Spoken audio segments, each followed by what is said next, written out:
Hello. నేను journalist Srinivas. ఈరోజు మనం న్యూస్ అనాలిసిస్‌లో 'వెలుగు' పత్రికతోని స్టార్ట్ చేద్దాం. 'వెలుగు' పత్రిక తెలంగాణ ఎడిషన్‌కి సంబంధించి న్యూస్ అనాలిసిస్ చూద్దాం.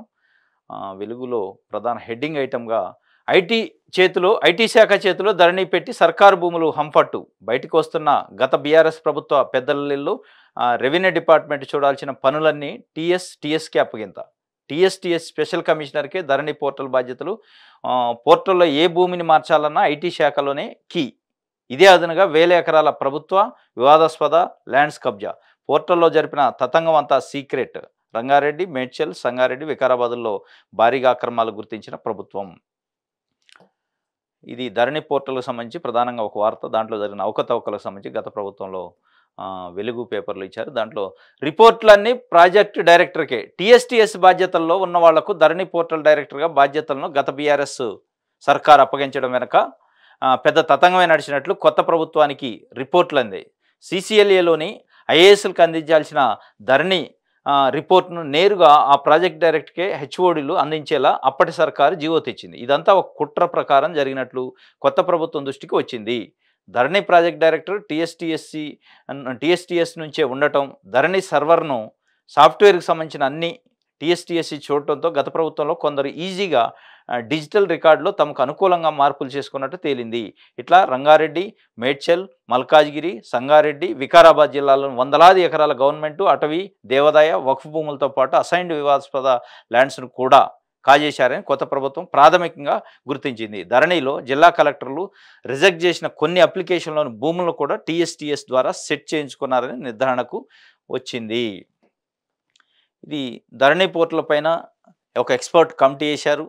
ప్రభుత్వం కూడా చాలా సీరియస్గా దీనిపైన ఎక్సర్సైజ్ చేస్తుంది. రెవెన్యూ మినిస్టర్ కూడా నేను రివ్యూ చేశారు ఎక్స్పర్ట్ కమిటీతోని.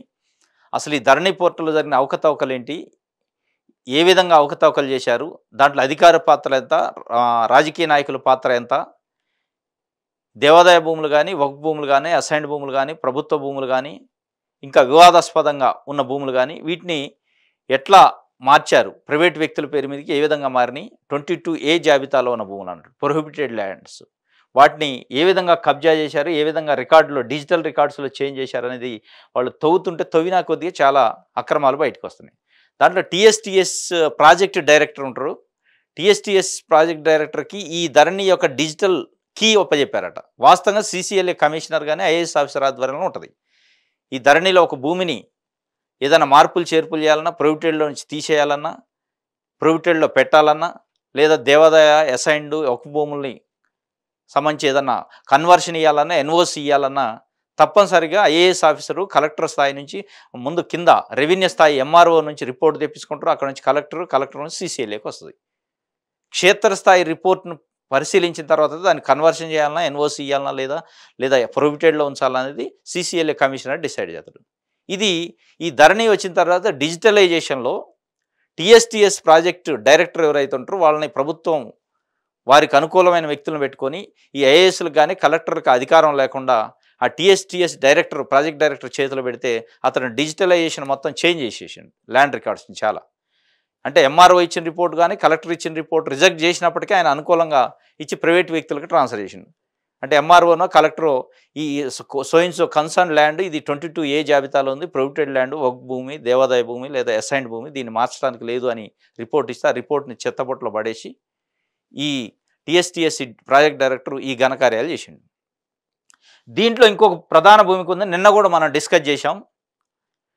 అసలు ఈ ధరణి అక్రమాలు జరగడానికి ప్రాథమికంగా Telangana state remote sensing application centre ఏడీజీగా అడిషనల్ డైరెక్టర్ జనరల్గా ఉన్న గంటా శ్రీనివాసరెడ్డి కీలక భూమిక దీంట్లో. ఈ ధరణి అక్రమాలలో, ధరణి దందాలో ఈ భూములు ఎక్కడెక్కడ దేవాదాయ భూములు, అసైన్డ్ భూములు, లేదంటే ప్రభుత్వ భూములు, వక్ఫ్ భూములు ఉన్నాయి, వాటిపైన అజమాయిషీ ఎవరికి లేదు అనే భూములు, ప్లస్ ఖాళీగా కొన్ని సంవత్సరాల నుంచి ఉన్న భూములు, డిస్ప్యూటెడ్ ల్యాండ్స్, వీటన్నిటిని ఆ శాటిలైట్ ద్వారా గుర్తించి ఆ గంటా శ్రీనివాసరెడ్డి అనే ఒక అవినీతి అధికారి సెంట్రల్ డిపార్ట్మెంట్ డిప్యుటేషన్లో ఇక్కడికి వచ్చి ఇక్కడ ప్రభుత్వంలో ఉన్న పెద్దలను పట్టుకొని రాజకీయ పార్టీ అధికార పార్టీ నాయకులకు సహకరించి శాటిలైట్లో నేను మీకు చెప్తాను ఎక్కడెక్కడ ఖాళీ భూములు ఉన్నాయి, ఎక్కడెక్కడ వాల్యుబుల్ భూములు ఉన్నాయి, వాటిని ఏ విధంగా కబ్జా చేయొచ్చు. శాటిలైట్లో అతను చెప్పేది ఇదిగో ఇది అసైన్డ్ ల్యాండ్ ఒక 20 ఎకరాల పలానా దగ్గర ఉంది, రంగారెడ్డి జిల్లాలో, మేడ్చల్లోను, గచ్చిబౌలిలోను, ఏ ఏరియాలో. లేదు వక్ఫ్ భూము, దేవాదాయ భూమి ఉంది. ఆ దేవాదాయ భూమిని ఎవరు ప్రొటెక్ట్ చేయట్లేదు. మీరు పోయి కబ్జా చేసుకోవచ్చు, డిజిటలైజ్ చేసుకోవచ్చు అని ఇతను ఇన్ఫర్మేషన్ ఇచ్చేవాడు. ఈ గంటా శ్రీనివాసరెడ్డి అనే దొంగ. ఈ దొంగ ఆఫీసరు సెంట్రల్ సర్వీస్ నుంచి వచ్చి ఇక్కడ దాదాపు 7 సంవత్సరాలు తిష్టేసి ఆ కార్యాలయంలో ఉండి కావాల్సిన వాళ్ళకి ఇన్ఫర్మేషన్ ఇచ్చుకుంటూ, దందా చేసుకుంటూ, కమిషన్లు తీసుకుంటూ చేసిన సగం. దాంట్లో టీఎస్టీఎస్సీ ప్రాజెక్ట్ డైరెక్టర్ కూడా ఉన్నాడు. గంటా శ్రీనివాసరెడ్డి ఉన్నాడు. రిమోట్ సెన్సింగ్ సంబంధించి ట్రాక్ సంబంధించి ఆఫీసరు. వీళ్ళంతా ప్రత్యేకంగా డిప్యుటేషన్లో వేరే వేరే డిపార్ట్మెంట్లు ఇచ్చి ప్రభుత్వ పెద్దలకి, రాజకీయ పార్టీ నాయకులకి, అధికార పార్టీ నాయకులకి సహకరించడానికి వీళ్ళ పని. వీళ్ళు ప్రజలకు ఏం చేయరు. ఇట్లాంటివి చేసి దీనిపైన ఇప్పుడు తవ్వుతుంటే చాలా అక్రమాలు బయటకు వస్తున్నాయి. ఇప్పుడున్న ప్రభుత్వం కూడా చాలా సీరియస్గా అసలు ఎక్కడ దీని మూలాలు, ఈ సమస్యకి మూలాలు ఎక్కడ బీజం పడ్డాయి, ఆ మూలాలను కనిపెట్టాలా. ఆ మూలాలకు కారణమైన అధికారులను ఇట్లాంటి గంటా శ్రీనివాసరెడ్డి కావచ్చు, టీఎస్టీఎస్సీ ప్రాజెక్ట్ డైరెక్టర్ కావచ్చు, ఇంకొక అధికారి కావచ్చు, వీళ్ళని బయటికి తీయాలి, వీళ్ళని జైలు వేయాలి తెసిపోయి. వీళ్ళపైన క్రిమినల్ కేసులు పెట్టాలి. కొన్ని వేల కోట్ల రూపాయల ప్రభుత్వ భూమిని కబ్జా చేయడానికి సహకరించిన వ్యక్తులు వీళ్ళు ఈ గంటా శ్రీనివాసరెడ్డి అనే వ్యక్తి కానీ, టీఎస్టీఎస్సీ ప్రాజెక్ట్ డైరెక్టర్ కానీ కోఆపరేట్ చేయకపోతే, శ్రీనివాసరెడ్డి అనే ఆయన శాటిలైట్లో చూసి ఎక్కడ భూములు ఉన్నాయి, ఎక్కడ కబ్జా చేసి చెప్తే దానికి కావాల్సిన డిజిటలైజేషన్ ప్రాసెస్ అంతా టీఎస్టీఎస్సీ ప్రాజెక్ట్ డైరెక్టర్ చేసింది. వీళ్ళిద్దరూ ప్రధాన దోషులు ఇందులో. కాబట్టి వీళ్ళని శిక్షించాలి. మూలాలను పట్టుకోండి మీరు. ఈ ధరణి ఎక్స్పర్ట్ కమిటీ కానీ లేదా ప్రభుత్వం ఏదైనా సీరియస్నెస్ ఉంటే అసలు ఈ సమస్యకి మూలం ఎక్కడ, సమస్యకి అసలు క్రియేట్ చేసిన అధికారులు ఎవరు, వాళ్ళని పట్టుకొని జైలు వేయాలి, వాళ్ళని పట్టుకొని ఇంట్రాగేషన్ చేయాలి. అప్పుడు తెలుస్తుంది. అప్పుడు అసలు అక్రమాలన్నీ బయటకు వస్తాయి. మీరు ఇప్పుడు ఏదైతే అవకతవకలు ఎలక్షన్ సమయంలో కూడా జరిగినాయి అంటున్నారో అవన్నీ బయటికి తీయొచ్చు, మళ్ళీ రికవరీ చేయడానికి అవకాశం ఉంటుంది. ఇది ధరణికి సంబంధించి వెలుగు పేపర్లో రాసిన ఒక వార్త. ఇంకోటి ముఖ్యమంత్రి గారు మాట్లాడింది, పాలన సెట్ చేద్దాం, పూర్తి స్థాయిలో గాడిని పెట్టాలని సీఎం రేవంత్ రెడ్డి నిర్ణయం. గత ప్రభుత్వ వైఫల్యాలను ఎత్తి చూపుతూ ముందుకెళ్ళాలి, మన సర్కారు ఎజెండాను ప్రజలకు తీసుకెళ్ళాలి. మంత్రులు, ఉన్నతాధికారులకు సీఎం ఆదేశం. 2-3 రోజుల్లో పిఎస్ల నియామకం అన్నట్లు ఈ మంత్రులు, ఉన్నతాధికారులకు సంబంధించి పర్సనల్ సెక్రటరీని అందరికీ 2-3 రోజుల్లో కేటాయిస్తారట. పాలన సెట్ చేద్దాం, మన ప్రభుత్వం యొక్క లక్ష్యం ఏంది అనేది ప్రజలకు తెలియజేయాలి. గత ప్రభుత్వం చేసిన అక్రమాలు, అవినీతిని కూడా ప్రజల ముందు పెట్టాల్సిన బాధ్యత మనం ఉంది. మొత్తానికి పాలన సెట్ చేద్దాం. ఎందుకంటే కొత్తగా వచ్చి 1 నెల రోజులు కూడా దాటింది. ప్రభుత్వం యొక్క పరిపాలన ప్రజలకు అందాలి, ప్రభుత్వం యొక్క సేవలు ప్రజలకు అందాలి. ఇప్పటి వరకు దరఖాస్తులు తీసుకోవటం, రివ్యూ చేయటం, శ్వేతపత్రాలు విడుదల చేయటం, అవినీతి అక్రమాలు జరిగినాయి గత ప్రభుత్వంలో వాటిని బయటికి తీస్తాం అని ఇట్లాంటి ప్రెస్ కాన్ఫరెన్స్లు, రివ్యూలు తప్ప ప్రజలకి క్షేత్రస్థాయిలో ఈ ప్రభుత్వం నుంచి ఇంకా ఫలితాలు అందట్లేదు. ప్రజలు కూడా కొంత ఆలోచనలో పడ్డరు. ఏంది కాంగ్రెస్ ప్రభుత్వం వచ్చిన తర్వాత దరఖాస్తులు తీసుకుంటుంది కానీ మనకన్నా రైతు భరోసా ఇయ్యలేదు, 15,000 పెన్షన్లు పెంచుతానన్నారు, పెంచలేదు. 200 రూపాయలు 200 యూనిట్ లోపు ఉచిత విద్యుత్ అన్నారు, ఇవ్వలేదు. 500 గ్యాస్ కనెక్షన్ అన్నారు, ఇవ్వలేదు. రేపో మాపు ఎలక్షన్ కోడ్ వచ్చే అవకాశం ఉంది. మరి దాన్ని ఆ ఎలక్షన్ కోడ్ని చెప్పి తప్పించుకునే ప్లాన్ చేస్తారా? దరఖాస్తుల్ని జనవరి 17 లోపే ప్రజాపాలన అభయస్థం దరఖాస్తుల్ని జనవరి 17 లోపు డిజిటలైజేషన్ అయితే అన్నారు. మరి అసలు అయినాయా లేదా ప్రభుత్వం వైపు నుంచి సమాచారం లేదు. 17న కానీ 18 కానీ ప్రెస్ మీట్ పెట్టాయని చెప్పాలి దానికి సంబంధించిన అధికారులు. మేము తీసుకున్న దరఖాస్తులు డిజిటలైజేషన్ అయినాయి, లేదు ఇంకో 2 రోజులు పడతాయి, డిజిటలైజేషన్ అయిన తర్వాత మీకు మెసేజ్లు వస్తాయి, ఏది మెసేజ్లు అయితే రాలేదు. ఇట్లా ప్రభుత్వం యొక్క నడవడిక పైన, ప్రభుత్వం యొక్క పరిపాలన పైన ఈ నెల 15 రోజుల నుంచి జరుగుతున్న దానిపైన ప్రజల్లో ఒక రకంగా అనుమానాలు, నిరుత్సాహం ఏర్పడుతుంది. కాబట్టి పాలన సెట్ చేద్దాము అని మరి ముఖ్యమంత్రి రేవంత్ రెడ్డి గారు అన్నారు. తప్పనిసరిగా సెట్ చేయాలి. సెట్ చేసి ప్రజలకు కావాల్సిన సర్వీస్ని, ప్రజలకు కావాల్సిన అభివృద్ధి కార్యక్రమాలని, సంక్షేమ కార్యక్రమాలను తొందరగా. నెక్స్ట్ ఆంధ్రజ్యోతి పేపర్ చూద్దాం. ఆంధ్రజ్యోతిలో తెలంగాణ ఎడిషన్లో ఈరోజు వచ్చిన అంశాలు. ఆంధ్రజ్యోతిలో ఎన్నికలకు ముందస్తు షెడ్యూల్, బడ్జెట్ సమావేశాల తర్వాత ఎప్పుడైనా విడుదల, ఏప్రిల్లోనే సార్వత్రిక ఎన్నికల ప్రక్రియ మొత్తం పూర్తి, నిర్వహణకు శరవేగంగా ఎన్నికల కమిషన్ సలహాలు, రామ మందిరం నుంచి ప్రజల దృష్టి మరలకు ముందే ఎన్నికలకు భారతీయ జనతా పార్టీ యోచన, ఫిబ్రవరి మార్చిలో దేశవ్యాప్తంగా పర్యటించిన ప్రధాని మోదీ. ఇది ఎన్నికలకు ముందస్తు షెడ్యూల్ అంటూ గత ఎన్నికల్లో 2014 జనరల్ ఎలక్షన్ అప్పుడు మార్చి 10, 2019 ఎన్నికల షెడ్యూల్ వచ్చింది. ఏప్రిల్లో ఎన్నికలు జరిగినాయి. ఏప్రిల్ నుంచి మే వరకు 7 దఫలుగా. ఈసారి ముందస్తుగా వస్తుంది అంటున్నారు. పెద్ద ఎత్తున చర్చలు నడుస్తున్నాయి, ప్రచారం జరుగుతుంది సోషల్ మీడియాలో కూడా. ఫిబ్రవరి 2వ వారంలో షెడ్యూల్ వచ్చే అవకాశం ఉందని. ఈ నెల 22న రామ మందిరం ప్రాణప్రతిష్ఠ రామ మందిరం ఓపెనింగ్ చేశారు మోదీ ఆధ్వర్యంలో. అది పెద్ద ఎత్తున ప్రచారం అయింది. బీజేపీ ప్రభుత్వం యొక్క ఎజెండాలో ప్రధాన ఎజెండాలో రామ మందిర నిర్మాణం కూడా ఒకటి, కామన్ సివిల్ కోడ్ ఒకటి, జమ్మూ కాశ్మీర్లో ఆర్టికల్ 370 ఎత్తివేత ఒకటి, ఇట్లాంటి వాళ్ళ ఎజెండాలో ఉన్నాయి. బీజేపీ ఫస్ట్ నుంచి ప్రధాన ఎజెండా. దాంట్లో 370 ఎత్తేసారు, రామ మందిరం నిర్మాణం చేశారు. రామ మందిరం నిర్మాణము, రాముడి యొక్క ప్రాణ ప్రతిష్ఠ ఇదంతా దేశవ్యాప్తంగా చర్చ జరుగుతుంది. ఈ యొక్క చర్చ, ఈ యొక్క ప్రజల దృష్టి దీని నుంచి పోకముందే ఎన్నికలకి వెళ్ళాలి, ఎన్నికల ఒక వాతావరణాన్ని తీసుకురావాలి, ఎన్నికల్లో లబ్ధి పొందాలని భారతీయ జనతా పార్టీ ఆలోచిస్తున్నట్లు ఒక వార్తని ఆంధ్రజ్యోతి క్వశ్చన్ మార్క్తో వేసింది. ముందస్తుగానే షెడ్యూల్ వచ్చే అవకాశం ఉంది. ఫిబ్రవరి, మార్చిలో దేశవ్యాప్తంగా పర్యటించనున్న మోదీ అని, ఏప్రిల్కే ఎన్నికల ప్రక్రియ అంతా పూర్తి కావాలి అని పెట్టుకున్నారు. లాస్ట్ టైము మేలో పూర్తయింది, మే 24కి ఎన్నికల ప్రక్రియ పూర్తయింది. ఇప్పుడు ఏప్రిల్కే పూర్తి చేయాలని ఒక ఆలోచన చేస్తున్నారు. ఇంకోటి, రేవంత్ను కలిసిన 4 బీఆర్ఎస్ ఎమ్మెల్యేలు సీఎం ఇంటికి వెళ్ళి సునీత, ప్రభాకర్ రెడ్డి, మహిపాల్ రెడ్డి, మాణిక్యరావు పార్టీ మార్పుపై ఊహాగానాలు ఖండించిన ఎమ్మెల్యేలు ప్రోటోకాల్ కోసమేనని ఎవరన్నా పట్నం మహేందర్ రెడ్డి కాంగ్రెస్లో చేరతారంటూ ప్రచారం. ఇది రేవంత్ రెడ్డి గారి నివాసానికి వెళ్ళి నిన్న ఉమ్మడి మెదక్ జిల్లాకు సంబంధించి 4 ఎమ్మెల్యేలు నిన్న కలిశారు. సునీత లక్ష్మారెడ్డి నర్సాపూర్ ఎమ్మెల్యే, మహిపాల్ రెడ్డి పటాన్ చెరువు ఎమ్మెల్యే, దుబ్బాక ఎమ్మెల్యే కొత్త ప్రభాకర్ రెడ్డి, జైరాబాద్ ఎమ్మెల్యే మాణిక్యరావు, ఈ 4 కూడా కలిసి బీఆర్ఎస్ సంబంధించిన ఎమ్మెల్యేలు పుష్పగుచ్చం ఇచ్చి వారిని కలిసి కొన్ని నియోజకవర్గ సమస్యలు, అదేవిధంగా ప్రోటోకాల్ సమస్యలు, అభివృద్ధి కార్యక్రమాలపైన చర్చించమని బయటకు వచ్చి చెప్పారు. కానీ దీనిపైన నిన్న మీడియాలో కానీ సోషల్ మీడియాలో ప్రచారం అయింది. పార్టీ మారబోతున్నారు, పర్సనల్గా వెళ్ళి ముఖ్యమంత్రిని ఇంట్లో కలిశారు. జనరల్గా ఏంటంటే అధికారిక కార్యక్రమంలోనో లేకపోతే ముఖ్యమంత్రి ఒక ఎమ్మెల్యేని కలిసే దాంట్లో అపాయింట్మెంట్ తీసుకొని ముందే చెప్పి, అది ఇండివిజువల్గా అయినా కానీ 4 గ్రూప్గా వెళ్ళినప్పుడు తప్పనిసరిగా వాళ్ళు ఒక మీడియాకి ముందు లీక్ చేయటమా లేదా వాళ్ళ పార్టీ అధిష్టానాన్ని చెప్పటమా జరిగింది. మరి పార్టీ అధిష్టానానికి చెప్పినట్లయితే అనిపించట్లేదు. ఇది వాళ్ళు కలిసిన పరిస్థితి, దీనిపైన చర్చ అయితే నడుస్తుంది. అభివృద్ధి కార్యక్రమాలకి, ప్రోటోకాల్ సమస్యకి కలిస్తే సంతోషమే. ఇది వీళ్ళే కాదు, ఇంకా మిగతా 39 మంది ఉన్నారు కదా, 39 మంది కూడా రోజు ముఖ్యమంత్రిని కలవచ్చు. ఎందుకంటే ముఖ్యమంత్రి అనేది ప్రజల మనిషి, ప్రజలకు సంబంధించిన, అది ప్రభుత్వానికి సంబంధించిన అధికారిక పోస్టు. ఆ ముఖ్యమంత్రిని ఎవరైనా కలవచ్చు, ఎమ్మెల్యేలు కలవచ్చు, ఎంపీలు కావచ్చు, ఎమ్మెల్సీలు కావచ్చు, ప్రజలు కలవచ్చు. దాంట్లో ప్రజల నుంచి ఎన్నుకోబడ్డ వాళ్ళు కాబట్టి కలవచ్చు. కానీ గతంలో బీఆర్ఎస్ పార్టీ నాయకులు చెప్పినట్లు రాజకీయ పునరేకీకరణ, బంగారు తెలంగాణ కోసం అందరూ బీఆర్ఎస్లోకి రండి, బంగారు తెలంగాణకు సహకరించండి, ఆ పద్ధతి కాకుండా ఉంటే మంచిది. ఎందుకంటే వాళ్ళు అదే చేసి మీరు అదే చేస్తే కరెక్ట్ కాదు. ఇప్పుడున్న బీఆర్ఎస్ పార్టీ ఎమ్మెల్యేలు కూడా ఒక స్ట్రాంగ్ అపోజిషన్గా ఉన్నారు. మీరు ఇట్లాంటి కార్యక్రమాలు, పార్టీ మారే కార్యక్రమాలు, జెండా మార్చే కార్యక్రమాలు చేయడం వల్ల ప్రజలు అసహించుకుంటారు. కాంగ్రెస్ పార్టీ కూడా దాన్ని ఎంటర్టైన్ చేయొద్దు. ఎందుకంటే కేసీఆర్ చేసిన తప్పే అది. మళ్ళీ అదే తప్పుని కాంగ్రెస్ పార్టీ రిపీట్ చేసే పరిస్థితి ఉండదు అనుకుంటున్నాం. చూద్దాం ఏం జరిగింది అనేది.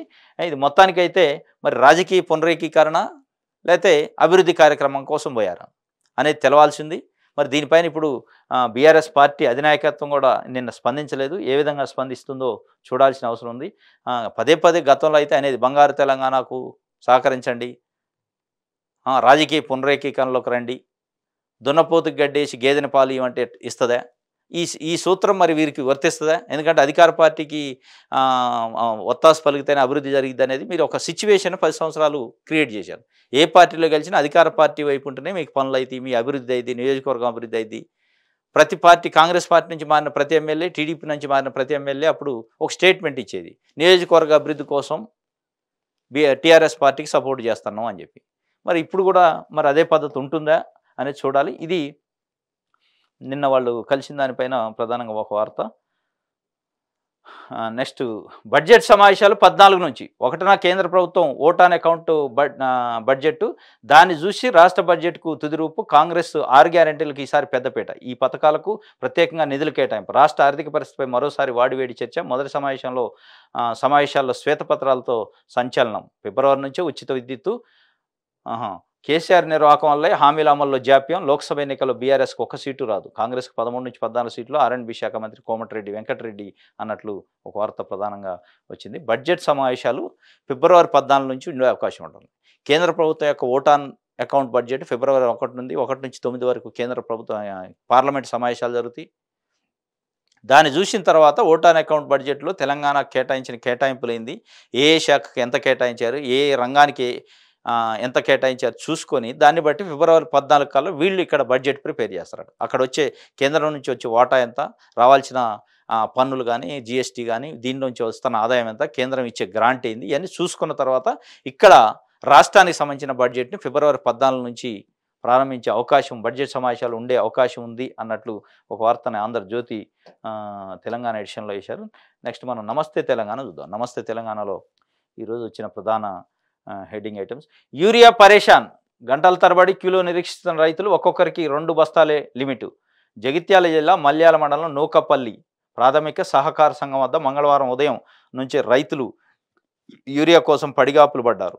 ఎరువుల సరఫరా తక్కువగా ఉన్నందున తలా 2 బస్తాలు యూరియా మాత్రం ఇస్తామనడంతో సుమారు 200 మంది రైతులు గంటల తరబడి వేచి చూశారు. రాష్ట్రంలో ఎరువుల పరిశాన మళ్ళీ మొదలైంది. యూరియా కోసం రైతులు బారులు తీరక తప్పని పరిస్థితి నెలకొంది. సరిపడినంత యూరియా లేదని ఒక్కొక్కరికి కేవలం 2 బస్తాలు మాత్రం ఇస్తున్నారు. అధికారులు దానికోసం గంటల తరబడి వేచి చూడక తప్పడం లేదు. లేదంటే ప్రైవేట్ డీలర్లను ఆశ్రయించాల్సి వస్తుందన్నది. రాష్ట్రాలకు సరఫరా ఇస్తున్న ఎరువుల్లో కేంద్రం భారీగా కోత పెట్టింది. ఎంత తక్కువ ఎరువులు వాడితే అంత ప్రోత్సాహకాలు ఇస్తామంటూ స్పష్టం చేసింది. ప్రోత్సాహకాల మోజులో ఒత్తిళ్లకు తలొగ్గిన రాష్ట్రం ఉన్న కోటాలోనే సర్దుకుపోయేందుకు సిద్ధమైంది. ఇది యూరియాకు సంబంధించి కొరత ఉంది. దానికి సంబంధించి జగిత్యాల జిల్లాలో మల్యాల మండలం నూకపల్లి ప్రాథమిక సహకార సంఘం దగ్గర ఈ రైతులు వెయిట్ చేస్తున్నారట 200 మంది. దానికి సంబంధించిన ఫోటో వేసి యూరియా పరేషాన్, గంటల తరబడి క్యూలో నిరీక్షణ అన్నట్టు కూడా ఒక వార్త నేను నమస్తే తెలంగాణ. ఇప్పుడున్న ప్రభుత్వం రైతులకి సకాలంలో ఎరువులు అందించలేకపోతుంది అనే విషయాన్ని ప్రజలకు తెలియజేయడం కోసం ఒక వార్త ప్రధానంగా ఇచ్చింది. ఇది మరి యూరియా కొరత ఏ విధంగా ఉందనేది చూడాలి. ఇది కేంద్రం కోత, రాష్ట్రం వంతట. రాష్ట్రాలకు ఎరువుల కోటాను కుదించిన కేంద్రం రసాయనాల వాడకం తగ్గించాలంటే ఆదేశాలు. ఎంత తగ్గిస్తే అంత ఎక్కువ ప్రోత్సాహకాలు అని కేంద్రం చెప్పినట్టు సబ్సిడీ భారం తగ్గించుకునేందుకే అన్నట్టు విమర్శలు. ఒత్తిడికి తలొగ్గిన రాష్ట్రం, రైతులపై తీవ్ర ప్రభావం. ఇది రైతులకు సంబంధించి ఎరువులు అందించడంలో తప్పనిసరిగా రాష్ట్ర ప్రభుత్వం దీనిపైన సీరియస్గా దృష్టి పెట్టాలి. ఎందుకంటే ఇట్లా గంటల తరబడి లైన్లో ఉండి వెయిట్ చేసి తీసుకోవడం, వాళ్ళకి ఉన్న పనులకి రైతులకి నిత్యం పని ఉంటుంది, వ్యవసాయ పనులు ఉంటాయి. ఇది మళ్ళీ బ్లాక్ దందా పెరిగే అవకాశం ఉంటుంది ఇట్లా కొరత ఉండటం వల్ల. ఇదంతా తప్పనిసరిగా వ్యవసాయ శాఖ దీనిపై దృష్టి పెట్టి అసలు ఎందుకు ఎరువుల కొరత వస్తుంది ఏందనేది చెప్పాలి. ఇంకోటి కేంద్రానికి తలొగ్గింది, రాష్ట్రం వంతబాడింది అని చెప్పి కూడా ఏది కేంద్రం నుంచి రావాల్సిన ఎరువుల్లో కోత పెట్టారట. యూరియా ఎక్కువ వాడటం వల్ల ఇబ్బందులు ఉంటాయి, ఆరోగ్యరీత్యా కానీ పంటలపైన ఎఫెక్ట్ ఉంటుంది, భూమి సారవంతం పోద్ది అని చెప్పి వాళ్ళు చెప్పారు. దానికి తలొగ్గింది రాష్ట్రం అంటుంది. మరి బీఆర్ఎస్ పార్టీ నిజంగానే ఎరువులు యూరియా వాడటం వల్ల నెగిటివ్ ఎఫెక్ట్స్ లేవన్నప్పుడు బీఆర్ఎస్ పార్టీ ఇక్కడ సెంట్రల్లో కానీ స్టేట్లో కానీ ప్రతిపక్షంలో ఉంది. ప్రజల పక్షాన పోరాడాలి. మరి ఇప్పుడు మీరు వార్తలు రాసి వదిలేసే కంటే రైతులకు యూరియా లేదంటే ఎరువులు ఏదైనా సకాలంలో అందట్లేదంటే రోడ్ల మీదకి వచ్చి పోరాటం చేయండి, కేంద్రం మెడలో ఉంచండి. పదే కేసీఆర్ అనేది కేంద్రం మెడలో ఉంచుతాం, రైతుల కోసం మీటర్లు పెట్టడం, నా బొందులో పణం ఉన్నంతవరకు అని పదే చెప్పారు. రైతులకు మరి అన్యాయం జరుగుతుంది మీరు రాసిన వార్త ప్రకారం. తప్పనిసరిగా రోడ్డుకి ఎక్కాలి, మోదీ మెడలో ఉంచాలి, రేవంత్ రెడ్డి మెడలో ఉంచాలి. ప్రభుత్వం నుంచి సకాలంలో ఎరువులు సరఫరా అయ్యే విధంగా చూడాల్సిన బాధ్యత మీకు ప్రతిపక్షంగా మీకు కూడా ఉంటుంది. మీరు మెడలో ఉంచుతారు కాబట్టి మెడలో ఉంచితే చాలా బాగుంటుంది. వార్తలు రాసి వదిలేస్తే దానివల్ల ఉపయోగం లేదు. రైతు మందు రాలేదన్న వాళ్ళను చెప్పుతో కొట్టండి. రైతులపై నోరు పారేసుకున్న కోమటిరెడ్డి మీడియాతో మాట్లాడుతూ వివాదాస్పద వ్యాఖ్యలు. 2 ఎకరాల లోపు వారికి రైతు బంధు సాయం జమ, తమకింకా సాయం అందలేదంటున్న అనేక మంది కించపరిచేలా చేసిన వ్యాఖ్యలపై రైతుల ఆగ్రహం. ఫిబ్రవరి నుంచి 200 యూనిట్ల ఉచిత కరెంటు, 100 రోజుల్లో హామీలన్నీ అమలు చేస్తాం కోమటిరెడ్డి వెంకటరెడ్డి. R&B శాఖ మంత్రి కోమటిరెడ్డి వెంకటరెడ్డి నిన్న ఒక దగ్గర పిచ్చాపాటిలో మీడియాతో మాట్లాడుతూ రైతు బంధు గురించి ఒక విలేకరు అడిగిన దానికి రైతు బంధు జమ కాలేదు అంటే చెప్పుతో కొట్టండి అన్నోళ్ళని, లేదంటే అన్న ప్రతిపక్ష పార్టీలను ప్రశ్నించండి అన్నారు. దానికి సంబంధించిన ఒక వార్తని ఇక్కడ నమస్తే తెలంగాణలో ప్రధాన హెడ్డింగ్. రైతు బంధు పైన రైతుల్ని ఇప్పుడు ఈ ప్రభుత్వ అధికారులు కానీ ప్రభుత్వంలోని పెద్దలు కానీ మంత్రులు కానీ అసహనం వ్యక్తం చేయాల్సిన పని లేదు. చెప్పుతో కొట్టండి ఇంత ర్యాష్గా మాట్లాడాల్సిన అవసరం. ఇది రైతులకు సంబంధించిన సెన్సిటివ్ ఇష్యూ. వాస్తవంగా రైతు బంధు కొంత ఆలస్యమైన మాట వాస్తవం. దానికి ఎందుకు కంగారు? కొత్తగా ప్రభుత్వం వచ్చింది, అడ్జస్ట్మెంట్ ఇది ఉంటాయి అని చెప్పుకోండి. చెప్పుతో కొడతాం, కర్రలతో కొడతాం, దాడి చేస్తాం, ఈ పదాలు మాట్లాడటం వల్ల మీరు కొత్తగా ప్రభుత్వంలోకి వచ్చారు, మీ పైన కొన్ని ఆశలు ఆకాంక్షలు ఉన్నాయి ప్రజలకి. వాళ్ళ ఆశలకు తగ్గట్టు ఆకాంక్షలకు తగ్గట్టు వ్యవహరించాలి తప్ప గత ప్రభుత్వం కంటిన్యూషన్గా ఇచ్చేది కాబట్టి కొంత డిసెంబర్ అయింది, జనవరి కూడా ఎండింగ్కి వస్తుంది, 2 ఎకరాల లోపు వరకే ఇప్పటివరకు పడ్డాయి ఎందుకు అనేది ఎవరైనా అడగవచ్చు. అడిగిన దానికి కొంత అడ్జస్ట్మెంట్ ఉంది. గత ప్రభుత్వం చేసిన కొన్ని లోపాలో లేకపోతే అవకతవకల్లో ఇంకోటో మేము ఆ పనిలో ఉన్నాం. కొంత టైం తీసుకుంటది. ఆర్థిక వనరులు అయి సమకూరుస్తున్నాం అని చెప్పుకోండి. దాంట్లో తప్పేముంది? చెప్పుతోని కొట్టడం అంటే రైతులను ఉద్దేశించి 70% మంది రాష్ట్రంలో వ్యవసాయ ఆధారిత కుటుంబాలుంటాయి. మీరు 70% మంది ప్రజల్ని చెప్పుతోని కొడతా అన్నట్టు దీని అర్థం వస్తది. దాన్ని ఎవరైనా వాడుకుంటారు. ఇటు మీడియా గానీ, ప్రతిపక్షం గానీ వాడుకోవటానికి ప్రయత్నం చేస్తది. కాబట్టి మంత్రులు గానీ, అధికారులు గానీ సహనం కోల్పోయి మీరు మాట్లాడటం వల్ల ఒక రాంగ్ మెసేజ్ ఇచ్చినట్లయిద్ది. ఇది చాలా దురదృష్టకరం ఇట్లా మాట్లాడటం అనేది. నెక్స్ట్ సాక్షి పేపర్ చూద్దాం. సాక్షి పేపర్లో ఈరోజు తెలంగాణ ఎడిషన్లో కస్తూరి ఠాకూర్కు భారతరత్న, బీహార్కు 2 సార్లు ముఖ్యమంత్రిగా సేవలు, జననాయకుడిగా చిరపరిచితుడు. బీహార్లో ఓబీసీ రాజకీయాలకు నాంది పలికిన ఠాకూర్ దేశ అత్యున్నత పురస్కారం పొందిన 49వ వ్యక్తి. నాయకత్వ దార్శనికతతో చెరగని ముద్ర వేశారు అని ప్రధాని మోదీ అన్నట్లు స్వతంత్ర సమరయోధుడు బీహార్ మాజీ ముఖ్యమంత్రి దివంగత కర్పూరి ఠాకూర్ను కేంద్ర ప్రభుత్వం దేశ అత్యున్నత పౌర పురస్కారం భారతరత్నతో గౌరవించింది. నేడు ఆయన 100వ జయంతి. ఠాకూర్ శత జయంతి ఉత్సవాల ప్రారంభానికి ఒక రోజు ముందు రాష్ట్రపతి ద్రౌపది ముర్ము మంగళవారం ఈ ప్రకటన వెలువరించడం విశేషం. జననాయకుడిగా అందరికీ చిరపరిచితుడైన ఠాకూర్ బీహార్లో ఓబీసీ రాజకీయాలకు నాంది పలికారు. భారత రత్న అందుకోబోతున్న వారిలో ఠాకూర్ 49వ వ్యక్తి. చివరిసారిగా 2019లో మాజీ రాష్ట్రపతి ప్రణబ్ ముఖర్జీకి కేంద్ర ప్రభుత్వం భారత రత్నను ప్రదానం చేసింది. ఇది బీహార్కి సంబంధించిన జననాయకుడు అట. ఈయన పేరే జననాయకుడు. ఓబీసీకి సంబంధించి నాయి బ్రాహ్మణ కమ్యూనిటీ. నాయి బ్రాహ్మణ కమ్యూనిటీలో దాదాపు 1952 నుంచి ప్రజా జీవితంలో ఉన్నారు. 52 నుంచి 88 వరకు, ఆయన చనిపోయే వరకు ఎప్పుడు కూడా ఎమ్మెల్యే. ఏ రోజు ఓటమెరగిన నాయకుడు. వీరి యొక్క చొరవతోనే అంటే 1970 నుంచి 71 వరకు ముఖ్యమంత్రిగా ఉన్నారు సోషలిస్ట్ పార్టీ నుంచి. తర్వాత 77 నుంచి 79 వరకు కూడా జనతా పార్టీ నుంచి ముఖ్యమంత్రిగా ఉన్నారు. 77 నుంచి 79 వరకు జనతా పార్టీ ఆధ్వర్యంలో ముఖ్యమంత్రిగా ఉన్న కాలంలో వీరు ఓబీసీలకి 26% రిజర్వేషన్ ఇచ్చారు మొట్టమొదటిసారి. అసలు ఈ కర్పూరి ఠాకూర్ అనే వ్యక్తే నాన్ కాంగ్రెస్ ముఖ్యమంత్రి. మొట్టమొదటిసారిగా నాన్ కాంగ్రెస్ పార్టీ నుంచి, కాంగ్రెస్ పార్టీ కాకుండా ఒక ముఖ్యమంత్రి అయిన వ్యక్తి ఈయనే సోషలిస్ట్ పార్టీ నుంచి. తర్వాత జనతా పార్టీ. వీరు ఓబీసీలను గుర్తించి ఓబీసీలకు రిజర్వేషన్ ఇవ్వాలి, అట్టడుగునున్న ఓబీసీ వర్గాలని పైకి తేవాలి, వారు రాజకీయంగా, సామాజికంగా, ఉద్యోగాల పరంగా, విద్య పరంగా ముందుకు రావాలంటే తప్పనిసరిగా రిజర్వేషన్ అవసరం ఉంటుందని 26% రిజర్వేషనే 77-79 మధ్య కాలంలో జనతా పార్టీ నుంచి వీరు ముఖ్యమంత్రి ఉన్న కాలంలో మొట్టమొదటిసారిగా ఓబీసీలకు రిజర్వేషన్ ఇచ్చారు. తర్వాత మండల్ కమిషన్ 90లో రావడానికి కూడా వీరి యొక్క స్ఫూర్తి, వీరి యొక్క సేవలే. మండల్ కమిషన్, ఓబీసీల రిజర్వేషన్ పైన మండల్ కమిషన్ వేసిన బీపీ మండల్ కమిషన్, దానికి నాంది కూడా వీరే. అనేక కార్యక్రమాలు ఇట్లా తీసుకున్నారు. ఒక అట్టడుగు వర్గాల నుంచి వచ్చిన నాయి బ్రాహ్మణ కమ్యూనిటీ నుంచి వచ్చిన వ్యక్తి దేశ రాజకీయాలని, దేశంలో సామాజిక మార్పును తీసుకొచ్చిన ఘనత వీరికి ఉంటుంది. వీరి యొక్క శత జయంతి ఈరోజు ఉంది. దాని సందర్భంగా కేంద్ర ప్రభుత్వం భారతరత్న అవార్డు ఇచ్చి గౌరవించింది ఒక ఓబీసీ నాయకుడిగా. ఇప్పుడున్న లాలూ ప్రసాద్ యాదవ్ కానీ, నితీష్ కుమార్ కానీ, రామ్విలాస్ పాస్వాన్ కానీ ఇట్లాంటి నాయకులు ఏదైతే ఓబీసీ బలహీన వర్గాలకు సంబంధించిన నాయకులుగా ప్రొజెక్ట్ అవుతున్నారో వీరందరికీ గురువు ఏనే ఈ కర్పూరి ఠాకూర్. కాబట్టి ఒక గొప్ప వ్యక్తికి భారతరత్న ఇది కేంద్ర ప్రభుత్వం ఇచ్చింది. అది ఎలక్షన్ కోణమా ఇంకోటి పక్కన పెడితే ఒక గొప్ప వ్యక్తిని దాదాపు చనిపోయిన 30 సంవత్సరాల తర్వాత గుర్తించింది. 1988లో చనిపోయారు వీరు. ఇప్పుడు భారతరత్న ఇచ్చారు. వీళ్ళ కుమారుడు కూడా ఇప్పుడు రాజకీయాల్లో ఉన్నారు. జేడీయూ పార్టీలో ఎమ్మెల్యే అనుకుంటా. వారు కూడా నిన్న సంతోషం వ్యక్తం చేసిన పరిస్థితి. నెక్స్ట్ ఇంకొక వార్త, 40,000 కోట్లు 2024-25 ఆర్థిక సంవత్సరానికి వ్యవసాయానికి బడ్జెట్ ప్రతిపాదనలు ప్రభుత్వానికి పంపించిన రాష్ట్ర వ్యవసాయ శాఖ 2023-24లో 26,831 కోట్లు కేటాయించిన సర్కారు. ఈసారి కాంగ్రెస్ ప్రభుత్వం తొలి బడ్జెట్లో 40,000 కోట్లు కోరుతూ ప్రతిపాదనలు. 2 లక్షల వరకు రుణమాఫీకి మొత్తం 36,000 కోట్లు కావాలని అంచనా. ఈ ఏడాది 7,200 కోట్లు చెల్లించేలా ప్రతిపాదనలు. బ్యాంకులకు ప్రతి నెల 600 కోట్లు చొప్పున 5 ఏళ్ల పాటు చెల్లించే అంశాన్ని పరిశీలిస్తున్న ప్రభుత్వం. రైతు భరోసాకు మరో 22,500 కోట్లు కావాలి. వ్యవసాయ యాంత్రీకరణ, రైతు బీమా, వర్సిటీలకు నిధుల కోసం ప్రతిపాదనలు. 40,000 కోట్లు రాబోయే ఫిబ్రవరి 14 నుంచి బడ్జెట్ సమావేశాలు తెలంగాణ రాష్ట్రానికి సంబంధించి అనుకుంటున్నారు. 40,000 కోట్ల రూపాయలు వ్యవసాయానికి కేటాయించాలని ఒక ప్రాథమిక నిర్ధారణకు వచ్చినట్టు. గత ప్రభుత్వం 26,000 కోట్ల రూపాయలు వ్యవసాయానికి కేటాయించింది. దానికంటే ఇంకొక 14,000 కోట్ల రూపాయలు అదనంగా కేటాయించాలని. ప్రధానంగా దీంట్లో ఏంటంటే 2 లక్షల రూపాయల వ్యవసాయ రుణాలని, 2 లక్షల రూపు ఉన్న వ్యవసాయ రుణాలని మాఫీ చేస్తాం ఎట్ ఏ టైం అని హామీ ఇచ్చింది. రైతు భరోసాకి కూడా 22,000 కోట్లు చిల్లర ఖర్చు అయితాయట. ఇట్లాంటివన్నీ ఉన్నాయి కాబట్టి 40,000 కోట్ల రూపాయలు బడ్జెట్‌లో కేటాయించాలి. వ్యవసాయానికి అత్యంత ప్రాధాన్యత ఇస్తున్నట్లు వచ్చే విధంగా ఇక్కడ ఒక ఒక వార్త రాశారు.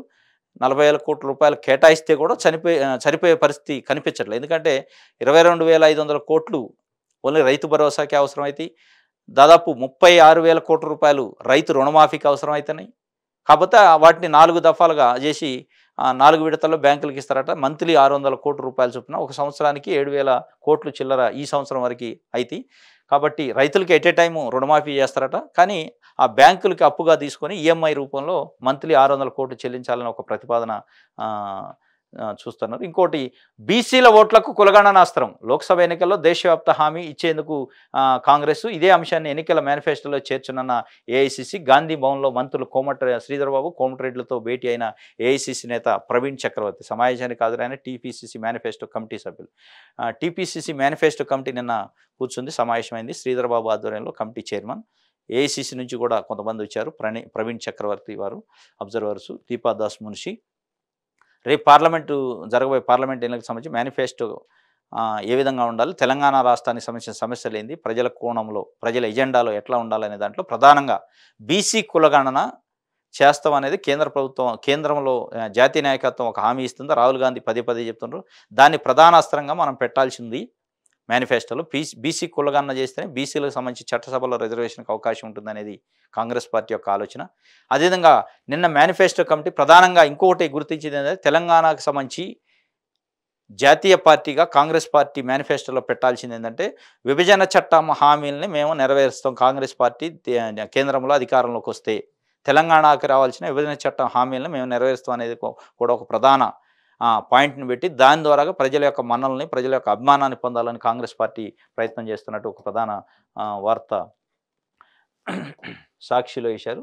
అదేవిధంగా ఈనాడు తెలంగాణ విషయంలో నాణ్యతకు నీళ్లు వదిలేరా, మేడిగడ్డ బ్యారేజీ నిర్మాణంలో కుప్పలుగా లోపాలు, విజిలెన్స్ దర్యాప్తులో నీళ్లు నమిలిన ఇంజనీర్లు, 18 రకాల వివరాలు కోరిన ఉన్నతాధికారులు. మేడిగడ్డ లోపాలను దాచిపెడుతున్నారు. ఇప్పటిదాకా పాక్షిక సమాచారం ఇచ్చారు. బ్యారేజీపై ఎన్డీఎస్ఏ సూచనలను తీవ్రంగా పరిగణించాలి, లేదంటే మరింత నష్టం వాటిల్లుతుంది. ఈనాడుతో కేంద్ర జలశక్తి మంత్రిత్వ శాఖ సలహాదారు వెదిరే శ్రీరామ్ అన్నట్టు నాణ్యతకు నీళ్లు వదిలేరట.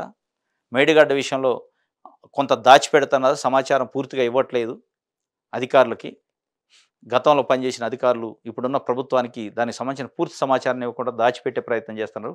విజిలెన్స్ దర్యాప్తులో విజిలెన్స్ అధికారులు అడిగిన దానికి నీళ్లు నమిలారట ఇంజనీర్లు. దీని యొక్క ఎస్టిమేషన్స్ ఏంది, ఏ విధంగా నిర్మాణం చేశారు అనే దానిపైన ఇది ప్రధానంగా హెడ్డింగ్ ఐటమ్గా ఇచ్చారు ఈనాడు పేపర్లో.